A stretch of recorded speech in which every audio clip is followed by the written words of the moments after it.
Salut à tous! Aujourd'hui, je vais vous présenter un petit kit que j'ai déjà monté par le passé et dont voici la superbe illustration. Donc, illustration de Koyo Koyama qui date de 2013. C'est une petite boîte, comme vous pouvez le voir, qui nous vient de nos amis de chez Wave Corporation. Il s'agit en fait d'un kit de vaisseau spatial, vous l'aurez vu, qui nous vient tout droit des prémices, si je puis dire, du jeu vidéo d'arcade, puisqu'il s'agit du fighter de Galaga. Ce jeu date de 1981, donc il y en a énormément parmi vous qui n'étiez pas nés en fait, qui n'étaient pas nés pendant cette période. Il s'avère que ce kit alors est vendu maintenant comme un no-scale, donc pas d'échelle. Pour autant, et la toute première fois qu'il l'avait pensé, il l'avait sorti, si je ne me trompe pas, au 1/72e. Donc grosso modo, une échelle classique parmi les kits d'aviation ou de science-fiction. Le kit mesure 17,6 cm. On a des connecteurs en fait à l'intérieur de ce kit, vous verrez, qui permettent de mettre le double vaisseau, puisque dans Galaga on peut doubler avec un power-up ces vaisseaux pour tirer encore plus sur les ennemis. Et c'est pour cela que j'ai repris un deuxième kit pour pouvoir l'associer avec celui que j'ai déjà fait, dont je vous mets présentement une petite photo. Voilà, c'était une de mes premières réalisations à l'époque à l'aérographe, entièrement à l'énamel. Voilà, je ne travaillais pas encore l'acrylique à l'époque. Et je m'étais bien amusé. De mémoire, je n'avais pas mis les décals, mais ça va peut-être changer avec celui-ci. La boîte donc vaut 3600 yens, donc on est sur une entre à peu près 30-32 euros hors frais de port, hors douane. On arrive à le trouver sur certaines promotions moins cher, hein, ce qui a été mon cas parce que j'ai dû le payer 2000 yens, je crois, 2000 ou 2500 yens, c'est une grosse réduction. Donc voilà, il est fourni comme on peut le voir sur un petit stand et on va découvrir maintenant ce qu'il y a dans la boîte. Alors, la boîte, eh bien, renferme une notice. C'est déjà bien, une notice pour laquelle il ne faut pas un bureau de ministre, puisque vous le voyez, elle est somme toute assez concise. Il faut dire que le kit n'a pas non plus beaucoup de pièces, mais reste quand même assez détaillé. Donc on commence par les canons. Donc on assemble les nacelles en fait.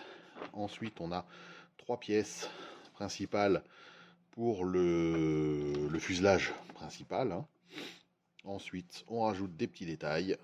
Le canopy, qui n'est pas translucide, on ne voit pas le pilote. Les détails moteurs avant-arrière, on met les nacelles en place. Le stand. Et ensuite, entre guillemets, c'est fait. Alors, attention, voilà, ça c'est comment connecter deux Galaga Fighter entre eux. On enlève cette partie-là. On vient mettre des espèces d'ergots et on vient se positionner dessus. On peut voir que le stand peut être monté dans un sens ou dans l'autre, ça fonctionne très bien également. Et le schéma de couleur principal avec des références. Voilà, donc toujours chez Mister Hobby apparemment. Voilà, classique pour les maquettes japonaises, mine de rien, qui viennent de chez Wave. Donc voilà, une notice concise, assez claire. Nous avons donc des connecteurs sous forme de polycap. Vous voyez.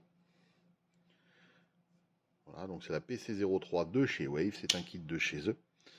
Nous avons un sachet principal avec, j'ai envie de dire, le fuselage principal. Vous voyez, le dessous. Donc, avec une gravure qui est très fine. C'est un kit que j'ai eu plaisir à monter la première fois. Il n'y a pas énormément de détails. En même temps, c'est un engin complètement fictif. Mais, vous voyez, une gravure très fine. Ça s'est assemblé tout seul.